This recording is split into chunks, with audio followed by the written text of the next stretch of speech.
Hello, work life warriors. I hope you're doing well. Today I'm back with a book review.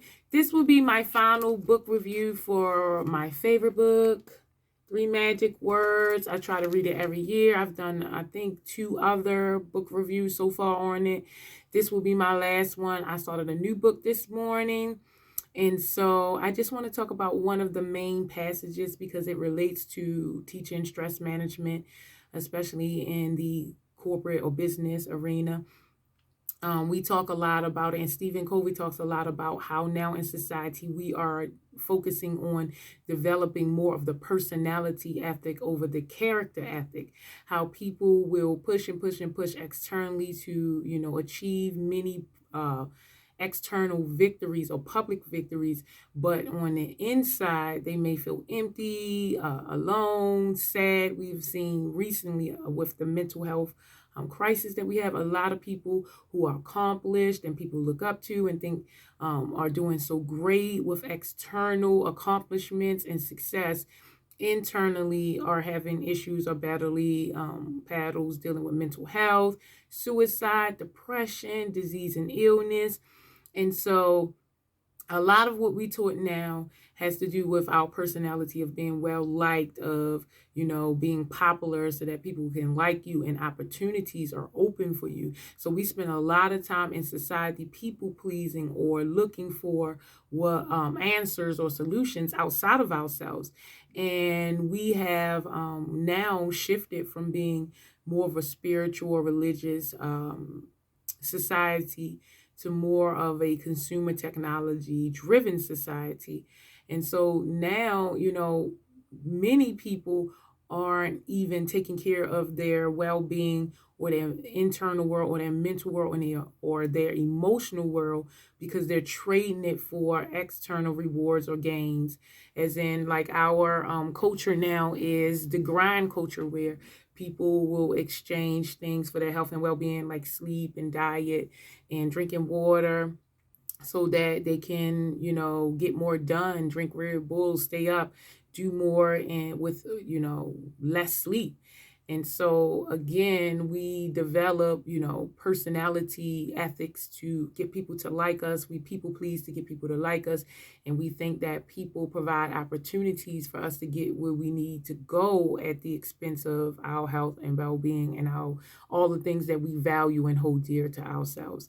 And really, that's what this book is talking about, shifting from extrinsic motivations, which, are titles, rewards, money, and all of the things that accumulate tangibly in the external world or in the world, to more of intrinsic motivation with things that make you feel good about yourself, things that express your authenticity, who you really are, gratitude, the things that make you feel joyous, the things that help you build your character, the way you look at the world, the failures that you have in this world. All of those things make up your character, that when you're not looking so good to the public, what do you actually do? Do you try to just save how you look, or do you do the hard thing and recover, because it's more for you to, like and love yourself than the world to like and love you. So even if you have to do the hard thing and risk, public ridicule, you'll choose your character over your personality any day.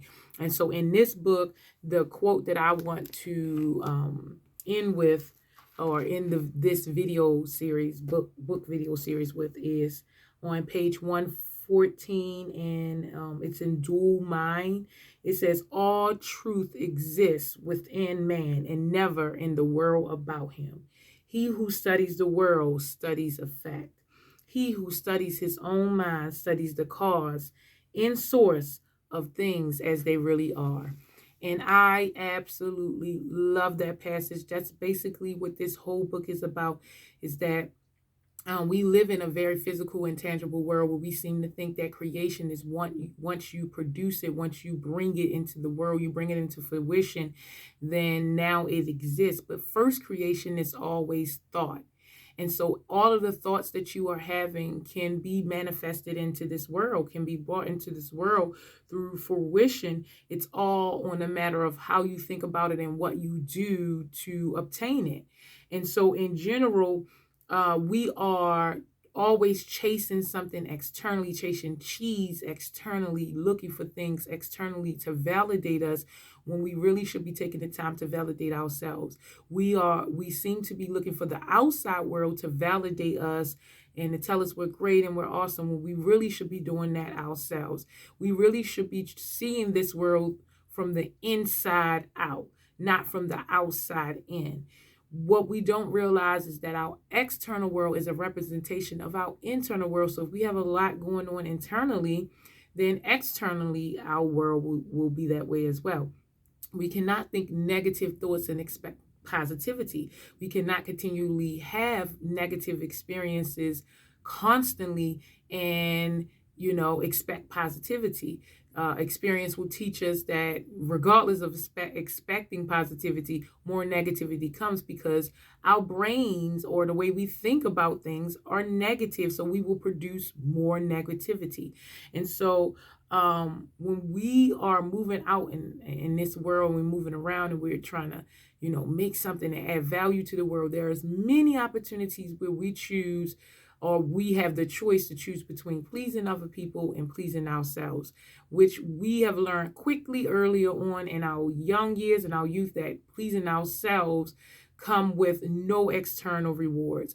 And so most of the time we would choose to neglect ourselves and please others, which is not better. You may accumulate many things, material things in the world, but you are morally, socially, emotionally bankrupt internally, which is the worst feeling ever. As mammals, as human mammals, we need friendship and belonging. We're social creatures. We need to be around people.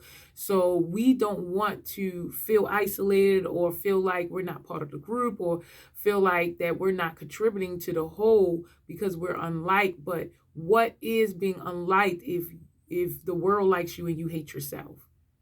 I think it starts with you liking yourself. And as you like yourself, you will attract more people who like themselves. And then together you can enjoy each other's company. But anyway, who wants to sit in the company of a person who doesn't like themselves if you like yourself?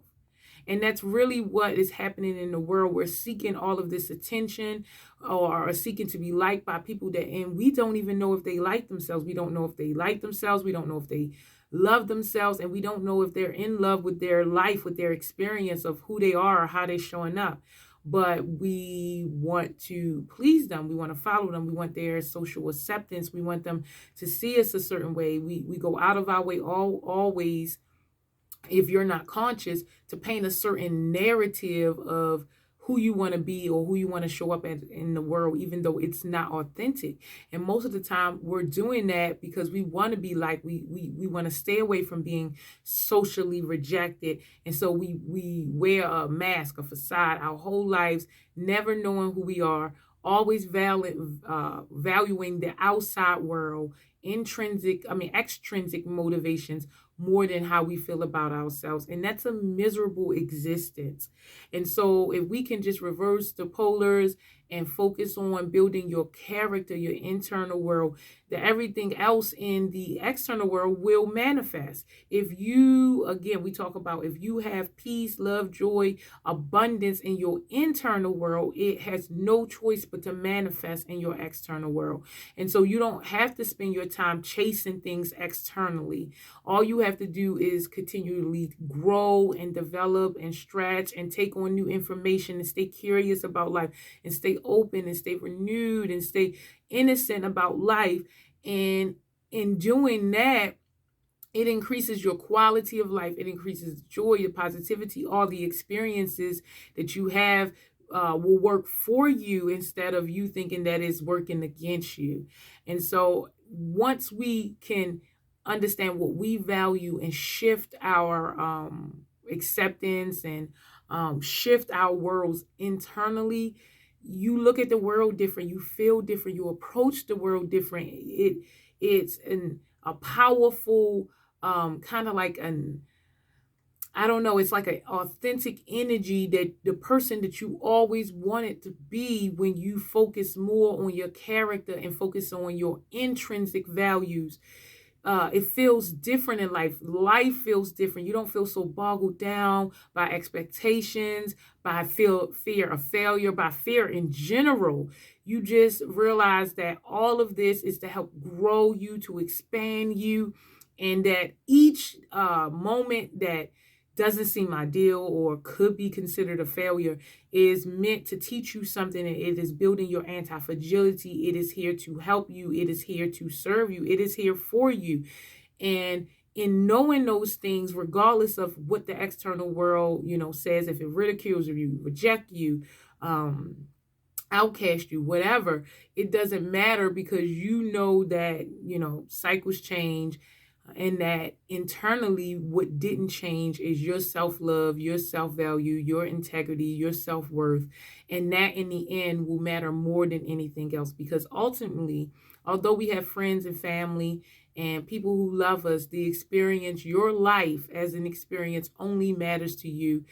Everything that you do or don't do really only matters to you. People are out there living their own life, and they really don't care what you're doing. And if they are family and friends, you still realize that your family and friends and even your children have their own life. They have their own mind, and they have their own emotions. And the only person that they can be accountable and responsible for are themselves. And the same goes for us. We are accountable or responsible for ourselves, for our internal world, and we cannot care what other people say or think about us. It is not our business, and we cannot be in the business of people pleasing, because it comes at a cost of our authentic selves.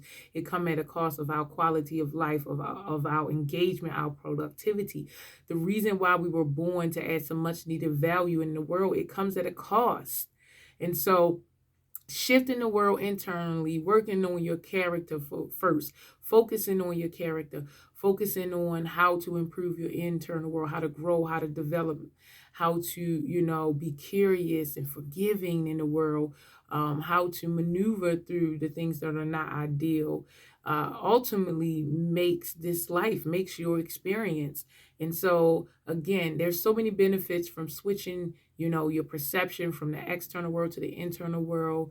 And me personally, I went through the shift, maybe about 10 years ago, and the quality of my life has drastically improved. I feel better about myself. I like myself. I love myself. I'm in love with this experience that I'm having.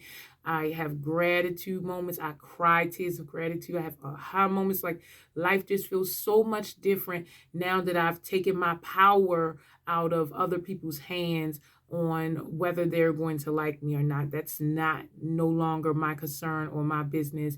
My concern is if I like me, if I love me, if I'm valuing me, if I'm, keeping my integrity to my values.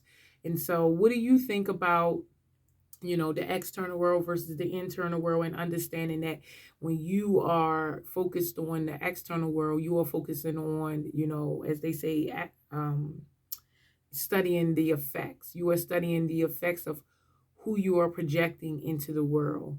So, or what experiences you are projecting into the world, as opposed to when you come into yourself, you are studying why these experiences are happening, and then you can project the ones that you want into this world, more than focusing on what you don't want, because that will manifest over and over again by focusing on what you don't want. So tell me what you think about it. What do you think about, the internal world versus the external world? What do you tend to focus on more?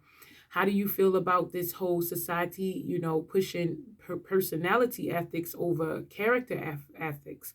Have you read Three Magic Words? Have you read Stephen Covey, where he talks about the personality versus the character ethic? Please share in the comments below. I do this, weekly, because reading is so fundamental to your brain. It helps to, exercise your brain. Also, it's so good for stress management.